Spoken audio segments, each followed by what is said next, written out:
प्रिय विद्यार्थियों, आज मैं आपको केमिस्ट्री का एक बहुत ही इंपॉर्टेंट टॉपिक बताने जा रहा हूं, जिसमें 99% से अधिक बच्चे गलती कर ही देते हैं।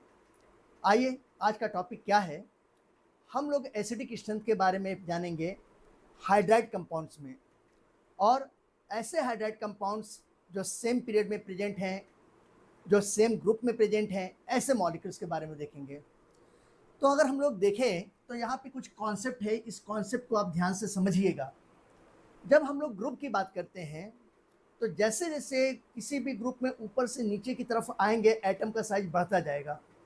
अगर एटम का साइज बढ़ेगा तो बॉन्ड लेंथ भी बढ़ेगा। अगर बॉन्ड लेंथ बढ़ेगा तो ऐसी कंडीशन में बॉन्ड की स्ट्रेंथ कम होगी। बॉन्ड की स्ट्रेंथ कम होगी तो बॉन्ड के डिसोसिएट होने के चांसेस बढ़ जाएंगे। अब बॉन्ड के डिसोसिएट होने के चांसेस बढ़ जाएंगे तो यानी कि प्रोटॉन H+ देने की टेंडेंसी बढ़ जाएगी, तो एसिडिक स्ट्रेंथ बढ़ेगा। तो पहला जो कॉन्सेप्ट है, ये कॉन्सेप्ट क्या है कि जो बॉन्ड की स्ट्रेंथ होती है, ये बॉन्ड की स्ट्रेंथ का आप बॉन्ड लेंथ के साथ कैसा रिलेशन देखते हैं? बॉन्ड लेंथ के साथ इन्वर्सली रिलेशनशिप देखते हैं। यानी कि अगर बॉन्ड लेंथ अधिक होगा तो बॉन्ड की स्ट्रेंथ कम होगी, ये बात ध्यान रखिएगा। अब यहाँ पर अगर हम लोग किसी भी ग्रुप में ऊपर से नीचे की तरफ आते हैं तो ऐसी कंडीशन में एटम का साइज क्या होने लगता है? बढ़ने लगता है। जब एटम का साइज बढ़ने लगेगा तो बॉन्ड की लेंथ बढ़ेगी।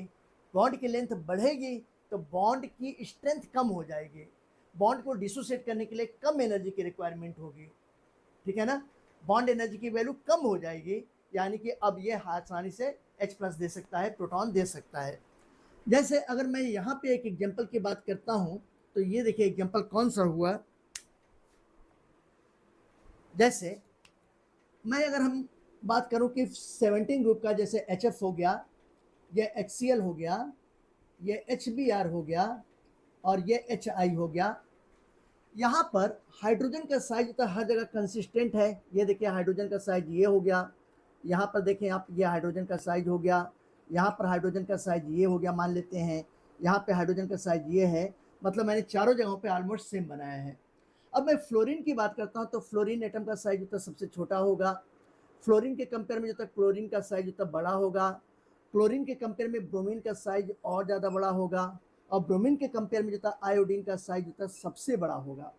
अब अगर मैं बॉन्ड लेंथ की बात करता हूं तो किसी एक एटम के न्यूक्लियस के सेंटर से लेकर दूसरे एटम के न्यूक्लियस के सेंटर का डिस्टेंस, ये बॉन्ड लेंथ कहलाता है। ये देखिए ये बॉन्ड लेंथ कहला रहा है, this is called the bond length. यहाँ पे देखिए ये बॉन्ड लेंथ है। अब जाहिर सी बात है कि आप देखोगे कि हाइड्रोजन आयोडाइड में बॉन्ड लेंथ सबसे बड़ा है। जब हाइड्रोजन आयोडाइड की बॉन्ड लेंथ सबसे बड़ी है तो इसकी बॉन्ड स्ट्रेंथ क्या हो गई? सबसे कम हो गई। जब सबसे कम हो गई तो ये जल्दी से जल्दी हाइड्रोजन आयन देगा। इसके कंपेयर में HBr देर से देगा, इसके कंपेयर में HCl और देर से देगा, और HF ये मॉलिक्यूल जो था सबसे देर से देगा। यानी कि अगर हम लोग यहाँ पर एसिडिक स्ट्रेंथ की बात करते हैं तो ये HF के कंपेयर में आप देखेंगे HCl की एसिडिक स्ट्रेंथ अधिक होगी। HCl के कंपेयर में ये HBr की एसिडिक स्ट्रेंथ अधिक होगी, और इसके कंपेयर में HI मॉलिक्यूल की एसिडिक स्ट्रेंथ अधिक होगी। This is the increasing order of acidic strength. This is the increasing order of acidic strength. ये देखिए आपको समझ में आ गया। अब यहाँ पे मैंने अलग अलग ग्रुप के एलिमेंट्स लिखे हुए हैं। जैसे ग्रुप 14 की बात करता हूँ तो ये कार्बन का हाइड्राइड, सिलिकॉन का हाइड्राइड, जर्मेनियम का हाइड्राइड, टिन का हाइड्राइड, लेड का हाइड्राइड है। इसी तरीके से अगर मैं बात करता हूँ यहाँ पर ग्रुप 15 की बात करता हूँ तो nitrogen, phosphorus, arsenic, antimony, bismuth के हाइड्राइड है। इसी तरीके से ग्रुप 16 में ऑक्सीजन, सल्फर, सेलेनियम, टेलुरियम के हाइड्राइड है। और ग्रुप 17 में किसके हैं बेटा? फ्लोरीन के, क्लोरीन के, ब्रोमीन के, आयोडीन के हाइड्राइड साइज। अब इन सभी में आप देखिए मैं सेम ग्रुप की ही बात कर रहा हूँ। तो जब किसी भी ग्रुप में हम लोग ऊपर से नीचे के आएंगे तो ऐसी कंडीशन में एटम का साइज बढ़ेगा, और अगर एटम का साइज बढ़ेगा तो बॉन्ड लेंथ बढ़ेगा। बॉन्ड लेंथ बढ़ेगा तो बॉन्ड स्ट्रेंथ कम होगी। बॉन्ड स्ट्रेंथ कम होगी तो बॉन्ड आसानी से टूटेगा। जब बॉन्ड आसानी से टूटेगा तो वो जल्दी हाइड्रोजन आयन देगा, प्रोटॉन देगा। यानी कि अगर आप देखें इन सभी जो ग्रुप में क्या एक बात हुआ कि यहाँ पर this is the increasing order of acidic strength. ये एसिडिक स्ट्रेंथ का इंक्रीजिंग ऑर्डर हो गया।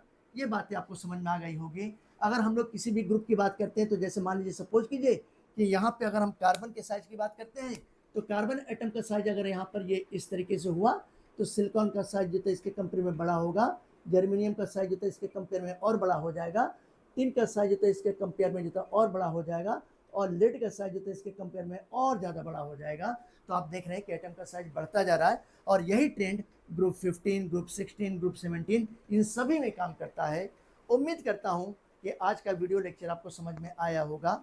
अगर आपका वीडियो लेक्चर आपको मेरा वीडियो लेक्चर समझ में आया है, तो ऐसी कंडीशन में आप पीरियड में क्या ट्रेंड होता है, और क्या ग्रुप 13 के हाइड्राइड कंपाउंड भी इसी पैटर्न को फॉलो करते हैं, ऐसे एक्सेप्शन केस के लिए मेरे नेक्स्ट वीडियो को जरूर देखिए।